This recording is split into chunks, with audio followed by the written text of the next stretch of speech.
So another episode on the Sam Wraps podcast. I'm here today with the boss of Polar Management, the founder, Mr. Jack Gibbons. Jack, good to see you. How are you, Sammy? For bloody years. It's been a while. The man you used to be. I know, mental, eh? Crazy. Yeah. Just obviously you're managing bare knuckle boxers now, which is good because obviously I've known you since the Raging Bull days. You've been around the scene. You've been around boxers for years. So how's that going? How did you get into managing bare knuckle boxers? So got into it through injury to myself. So I'm a fighter myself. I've had 5 unlicensed, 4 wins, 0 losses, 1 draw. But I ended up absolutely destroying my knee. ACL, wasn't it? Yeah, ACL, meniscus cartilage, PCL, scapular joint, something else as well. It absolutely ruined my knee. I was playing rugby at the time and absolutely just destroyed my knee, which obviously then destroyed sort of my hopes and where I was going with regards to fighting. So I thought, how am I going to stay in the game? It's horrible. You know, when you've been involved in the game, that's like me. Yeah, evil, absolutely evil. I'm sat there thinking for weeks, how am I going to stay in this game? Yeah. So I can't not be around it. And I like helping people as it is anyway, doing the design work that I did on social media for fighters and whatever else, just out of kindness, do you know what I mean? Trying to help them. And then I thought, you know what? Funny it was with Tyrone Eliff. So Tyrone had his first, it was a fight in the hay bales for some smaller promotion. He basically beat a guy, called out the main guy, ended up beating the main guy in a ring, and then he got loads of shit for it. He got loads and loads of shit, and I thought, I ain't having this. I didn't like Tyrone at the time either, because we're from the same area. He's like bloody Marmite, that boy, I did not like him. He rubbed me up the wrong way when I was a bit younger. I think he rubs everyone up the wrong way, doesn't he? Yeah, absolute cunt. He loves it. But he was getting slated and borderline bullied online. I thought, I'm not having it. I don't care how much of a dickhead you are. I'm not a fan of bullying. So I stuck up for him, and he says, "Yo, you know what? You should help manage me and do this, do that." And I thought, you know what? You're right, because I basically do that for the likes of Ryan Barrett anyway. Do you know what I mean? And I help lads out like that anyway. So I thought, you know what? I'll do it, Sam. See how it goes. And it just sort of took off. And I get lads all around the world messaging me. Can you come and manage me? Can you get me into BKB? Can you do this? Can you do that? I'm thinking, well, yeah, we'll see. We'll see where we're going. It's done really well.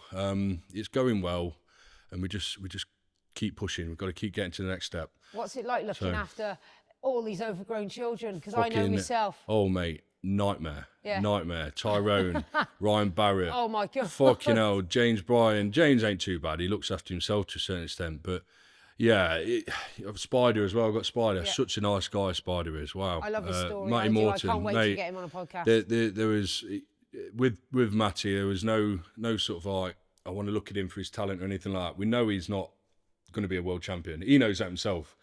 But the guy, his mindset, his story, everything, it rubbed me the right way. Yeah. And I thought, I'm helping this guy regardless. He's been through a lot, hasn't he? And I've sat with him and listened to his story. He's openly said to me, what he's going through now is part of the best period of his life. Yeah. And I'm like, I've helped create that. Yeah. And that's what brings me so much joy with working with Spider. I think we're quite similar. Like why I do my job is because I like it.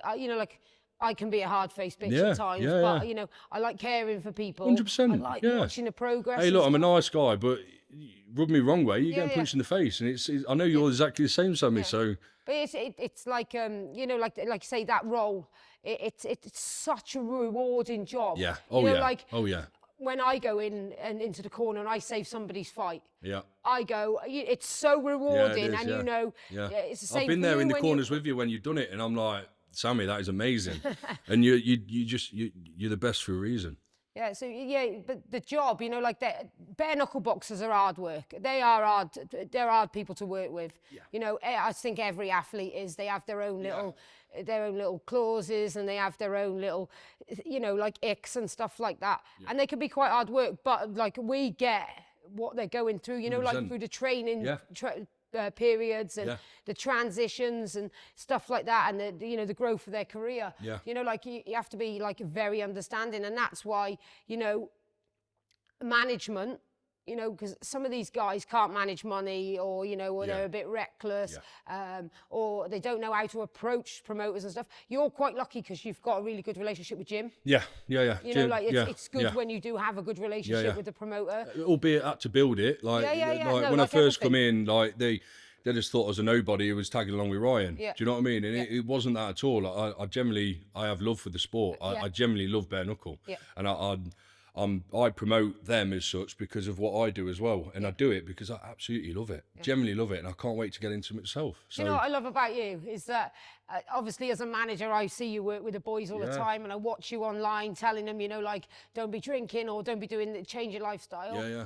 You've actually gone along with them and changed your lifestyle, because you were 33.5 stone. I was one of the UK's fattest men. Yeah. So you were 33.5 stone. So then you've got in, you know, like, you're practicing what you preach, basically. Yeah. Eat properly, exercise, and you're in the gym with them and doing what they are. You know, so what me telling them that is because I've experienced it myself. Yeah. Like I've been to hell and back a million times, loads of times, and I've experienced trying to commit suicide. I've experienced hardships with no money. I've experienced being homeless. I've experienced not having anything. Yeah. And when I see these lads in certain periods of where I used to be, I know how to get out of it. Exactly. And I can't give them a secret formula, but I can say, look, lads, just fucking tweak this, do that, and you will get results. I promise you. But you've got to stick to it. Well, you're living It's down to you. Yeah, damn right, 100%. How many stone have you lost now? 10?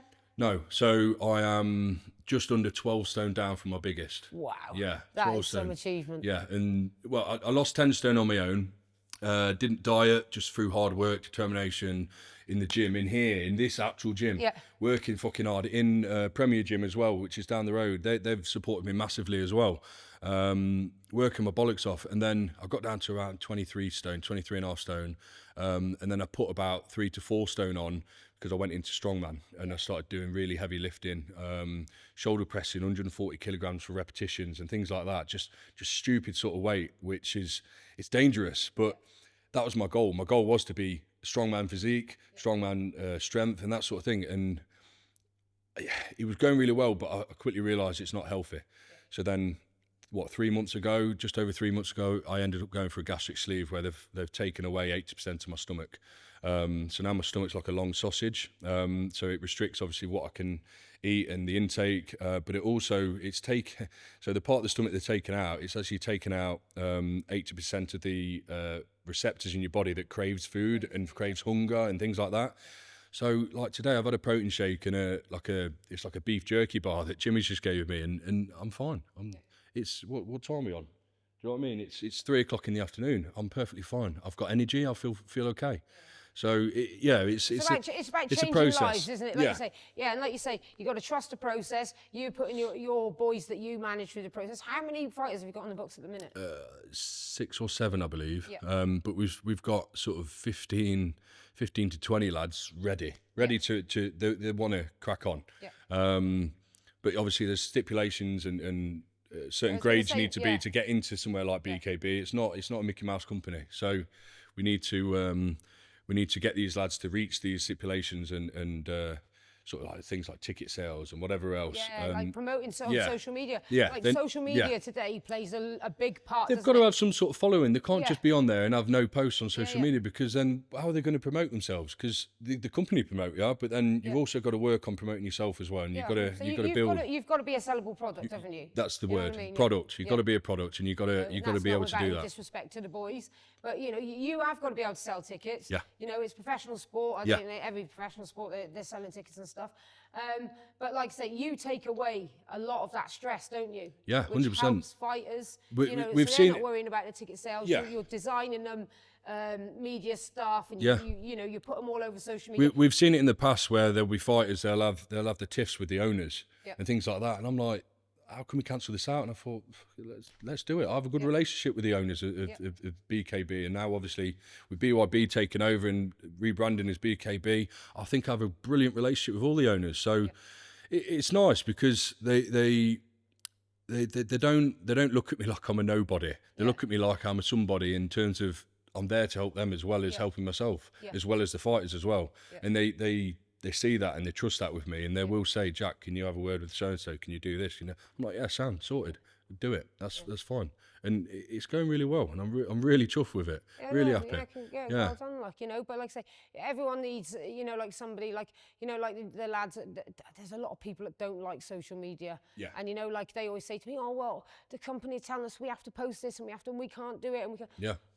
Sometimes, you know, like I don't think, you know, like at the beginning, I don't think I was a fan of managers. Do you know what I mean? Yeah. Because then it's like, hang on a minute. Because a lot of managers just try and take the cut, and that's all it is. But you it's actually not about that. do care about yeah, your fighters. 100%. Like I say, I've known you for a long time. Yeah. And you've never been anything less than honest and straight up. Yeah. And, you know, and I think it's great that, you know, these boys have somebody like you behind them. You know, because at the end of the day, all we care about is them. Yeah. You know? Oh, yeah. Damn right. We're both in a job where we just care about the fighters, and fighters are #1 priority. Yeah. You make sure they get what they deserve, you know, and they're doing things, they're keeping up with criteria and things like that. So yeah, it's a good thing. And it's going all right. I'm like I say, I'm chuffed with where we are and what we're doing and where we're going as well. Yeah, you know, I watch the growth. Obviously we don't see each other very often, apart from shows or whatever. Yeah. But you know, just your growth on social media and stuff is good. And you know, like the boys' reach on social media, because you constantly pushing. Yeah. And yeah, it's just a good thing for the sport, Jack. And just, you know, well done. Appreciate it, Sammy. Thanks, mate. Yeah, it's good. It's nice. It's nice. But again, look, we got plans for the future, as well as my own personal plans as well. Will we see you in the ring? The plan is, to get me in the Trigon, So I've been speaking to Jim Freeman at BKB, and he's happy to offer me a free fight deal. We haven't gone into the sort of the specifics of it, but well, depending on the weight loss and everything, don't know what weight I'll be in, but it's either going to be super cruiser, bridgerweight, or heavyweight. Potentially super heavyweight as well. We don't know. Obviously, you fought in the ring. Yeah. How do you think you're going to get on in a Trigon? A lot better. A lot better. Oh my God, Do you like? Does the brawl in the clinch suit you a lot more? I'll openly say with Ryan's my main coach, Jimmy one of my other coaches, and with them, they know I don't like having gloves on. I hate it. I hate how you have to throw punches, how you have to connect, how it connects. The thud of gloves, I do not like it at all. And obviously, with most of the bare knuckle lads, we've all fought outside of the ring. We've all done all that stuff. But that's where I enjoy it the most, and that's where it's a special experience. Yeah, isn't it? it's hard. Yeah, it's hard to explain. All fighters will understand what I mean in terms of when you fight with no gloves on, whether it be a street fight or an organised fight. It's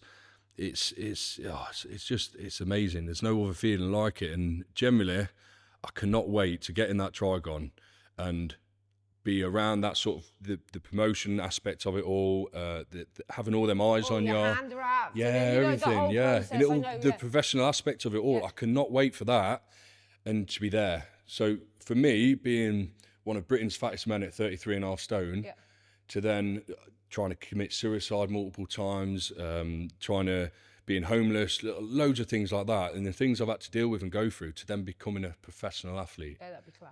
Insane. That is something I can tell my kids. I can inspire my kids. I also coach a football team, a local football team, under 16s. Hopefully I can inspire all them boys as well, and inspire my grandkids when I have them, obviously not now, but you know what I mean? I just want to be that success story, and I don't want to be, I don't want to lay on my deathbed like most people and go, oh, I wish I'd done this, I wish I'd done that. I want to get there and go, I fucking lived my life, and I've really smashed it, and I've done the best. And although there's been shit periods and times where I've been down and wanting to end my life and so on, I'm now here, and now I've achieved this, and now my kids are living a life that is better for them, and their kids are living a life that's better for them because of me. And that's where I want to be, and that's me saying life is complete. There you go, Jack. Inspiration. Thank Awesome, you for Sammy. coming on. Love you loads. See you in the ring. Yeah, 100%. You know you'll have a good cut woman, eh? Let's go. Hey.